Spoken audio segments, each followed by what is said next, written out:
en la batalla de Israel con los filisteos, la que se produjo en el monte de Gilboa, mueren Saúl y sus hijos, ¿sí?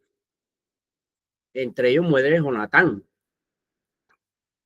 Entonces, ya en el segundo libro de Samuel, al enterarse David de la muerte de Saúl y de Jonatán, David lo lamenta y escribe un poema bastante largo y bastante diciente de la vida de Saúl y de la vida de Jonatán y de la amistad de él con Jonatán, ¿sí? David lo lamenta con un poema, pero David consulta a Dios que si quiere, que si le permite que él vaya allá donde fue la muerte de ellos. Y Dios le indica que vaya a Hebrón. Allí vinieron los ancianos de Judá y le ungieron por rey a David. Pero Abner, general benjamita del ejército de Saúl, toma a Isboset, hijo de Saúl también, y lo hizo entonces rey en Galaad, ¿sí? Y comenzó una guerra civil que duraría aproximadamente unos 7 años. En una de estas peleas, Abner mató a Asael. No olvidemos que Abner era el general del ejército. Mató a Asael. Y Asael era hermano de Joab y de Abisai. David se estaba mientras tanto fortaleciendo militarmente. Isboset y Abner tuvieron un altercado.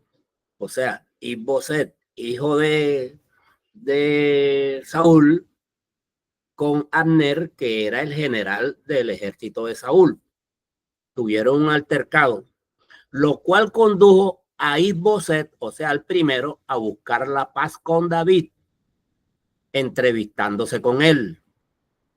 O sea, la gente de Saúl, los hijos de Saúl, querían a toda costa ser amigos de David. Joab se enteró del asunto y mató a Abner, o sea, mató al jefe del ejército, vengando así a su hermano Asael, al que Abner había matado. Pero 2 siervos de Isboset, al saber la muerte de Abner, mataron a su rey y le llevaron la cabeza a David. Pero David cogió y lo ejecutó, porque David sabía que el rey era un ungido de Jehová. Y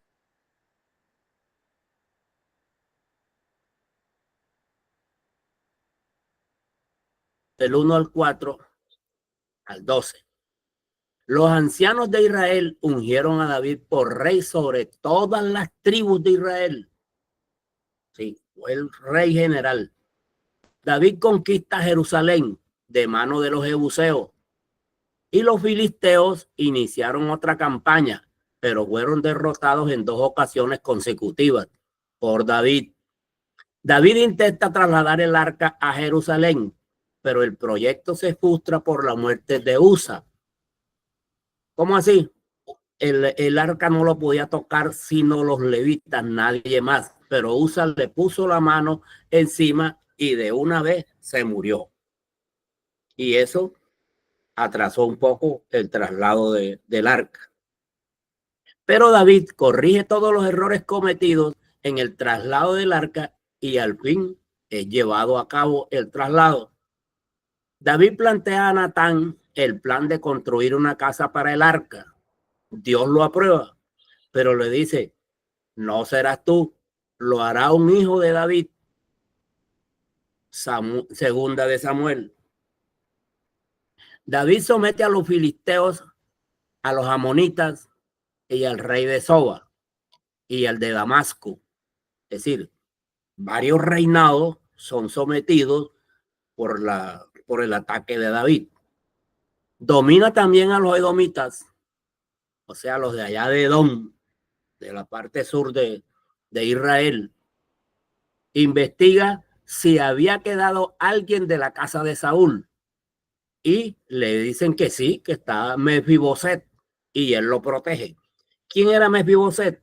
Mefiboset era otro hijo de Saúl, el lisiado, ese que el día que murió Saúl, era hijo de Jonatán, perdón.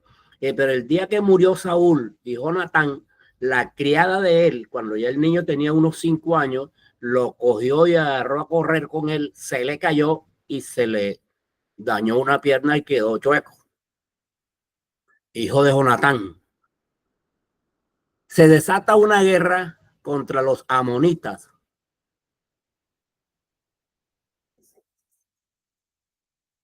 A causa de una ofensa hecha por estos embajadores de David, los sirios participan del lado de los amonitas.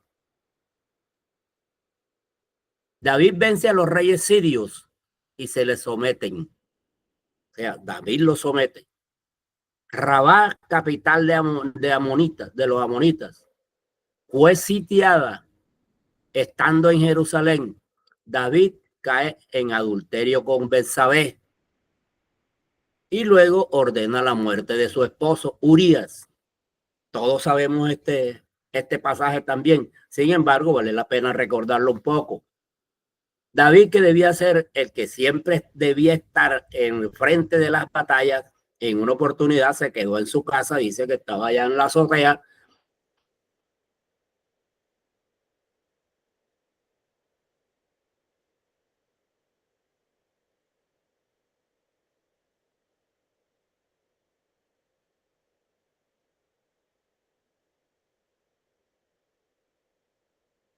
Pero no se oye tampoco. Y se enamoró de ella y la mandó a buscar y la hizo mujer de él. Quedó embarazada.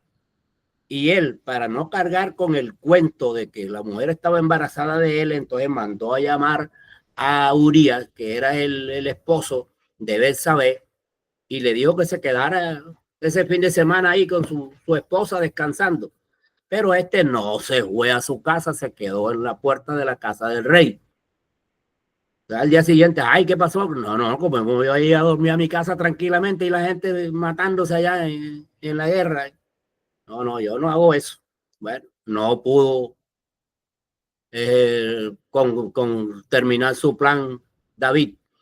Entonces después le dijo al jefe del ejército, dijo, bueno, ahora en la próxima batalla póngalo al frente, a que el primero que muera sea él. El profeta que sabe el cuento reprende a David de frente por su pecado y David se arrepiente. Y ocurre después de esto la toma de Rabá. Amnón, hijo de David, deshonra a su hermana Tamar. Era hermana, pero era hermana, media hermana. Y Absalón, que también era hijo de David, y era hermano, ese sí era hermano completo de padre y madre de Tamar, hace venganza de su hermana Tamar, matando a Amnón, que era su hermano medio. Pero tiene que salir huyendo hacia Jesús, donde permaneció unos 3 años. ¿Por qué salió huyendo? Porque seguramente que David no se la iba a perdonar y David lo iba a mandar a matar, porque así eran las cosas allá. Allá en ese tiempo como que no había cárcel. Allá el que a hierro mata, a hierro muere. Y el que la hacía, moría. Listo. Mira, no camina.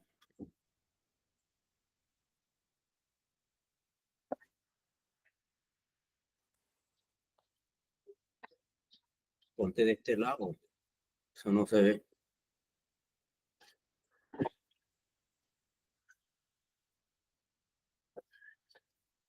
Bueno, entonces decíamos que Absalón se fue huyendo y David queda acá intrigado porque no lo pudo castigar. Pero Joab logra al cabo de este tiempo que David perdone a Absalón. ¿Sí? Bueno, ya.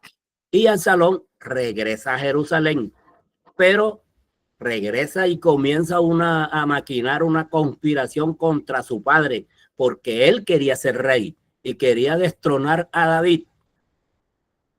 David tiene que salir huyendo de la capital, pero deja a algunos amigos de él con la encomienda de trastornar los planes de Absalón y que le cuenten a él, lógicamente. Cuando huía, David recibe ayuda de varias personas, así como maldiciones también de parte de Simei, un benjamita. En Jerusalén, Usaid, amigo de David, logra confundir el consejo de Aitofel, consiguiendo así un tiempo precioso para que el rey David pudiera alejarse y reorganizar su ejército. Al plantearse la batalla entre los que seguían a Absalón y los que eran fieles de David, ya David estaba preparado, ya le había dado tiempo a arreglar y a organizar su ejército. El primero, José Absalón, es derrotado y muerto, lo cual David lamenta, porque de todas maneras era hijo de él.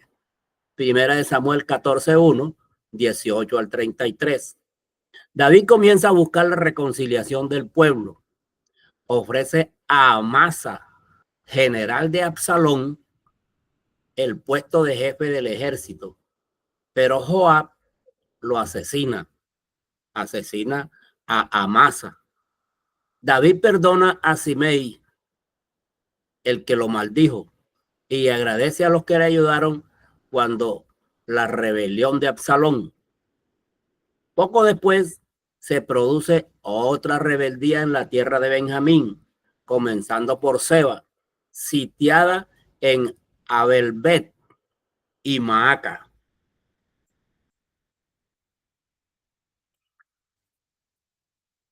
Seba es muerto por habitantes de la ciudad. Vino un hombre a la tierra de Israel y David consultó a Dios para saber la causa, es decir, por qué había sido eso. La razón estaba en una injusticia que se había cometido contra los gabaonitas en tiempo de Saúl. Estos pidieron venganza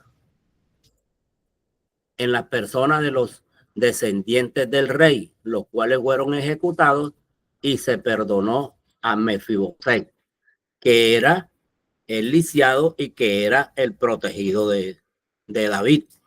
Por eso no lo mataron. Segunda de Samuel 19:1 al 21:22. David escribe un cántico de alabanza a Jehová por haberle librado de sus enemigos. Se narran varios episodios de los nombres de los hombres de guerra más famosos de David, pero el rey fue incitado a hacer un censo.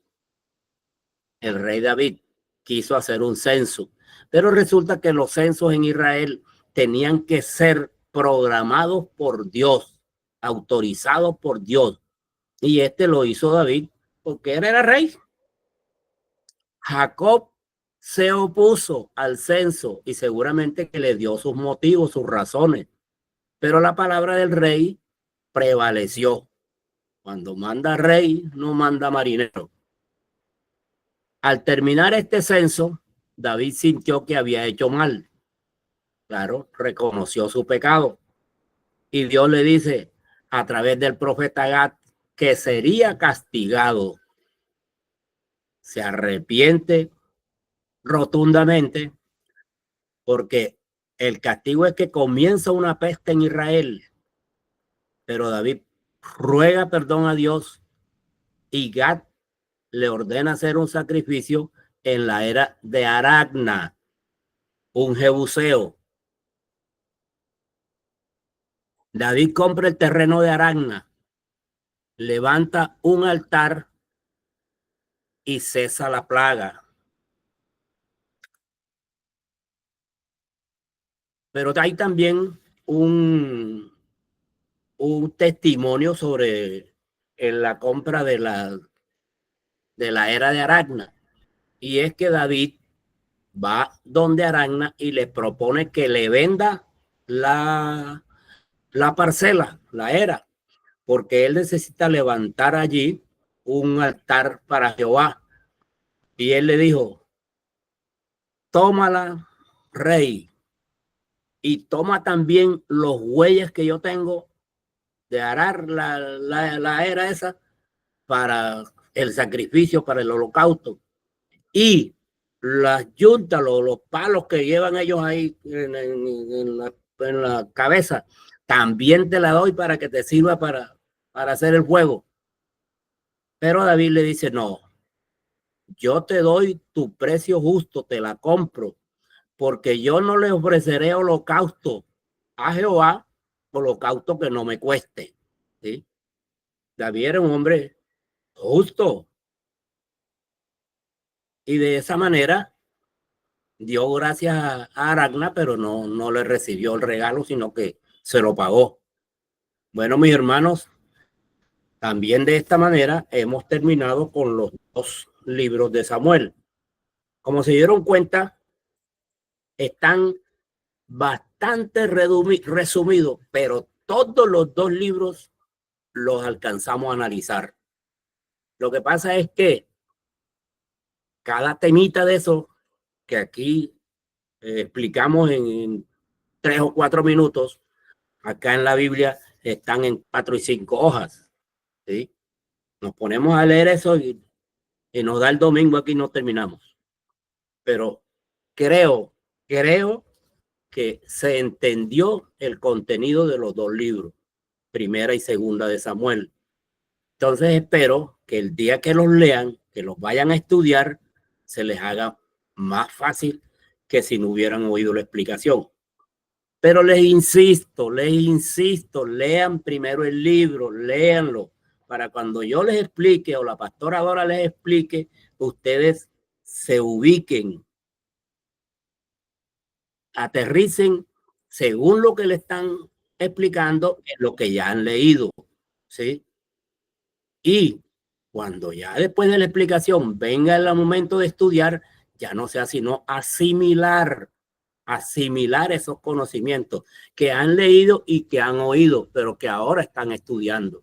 Ya entonces van a recibir no solamente la asimilación de lo explicado, sino que van a recibir la revelación del mensaje como tal, porque todo mensaje de la palabra tiene un mensaje allá escondido, ¿sí?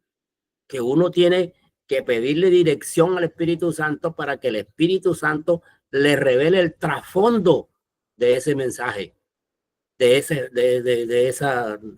esa lectura, ¿sí? Porque si no, es como quien lee un periódico, es como quien lee una noticia, ¿sí? No trasciende al espíritu de uno, pero lo que queremos es que el Espíritu de Dios, en comunión con el Espíritu de uno, le revele todo el trasfondo de lo que uno lee y de lo que uno estudia, de lo que la Biblia nos dice, porque de eso se trata. No se trata de que oigan al pastor y a la pastora Dora aquí hablando 1 hora o 2 horas. No, se trata de que en el espíritu nos quede algo. En el espíritu nosotros podamos entender y hacer uso de esa palabra. Bueno, mis hermanos, entonces para terminar, todavía nos faltan unos 5 minuticos o 4 minuticos, según la hora en que empezamos.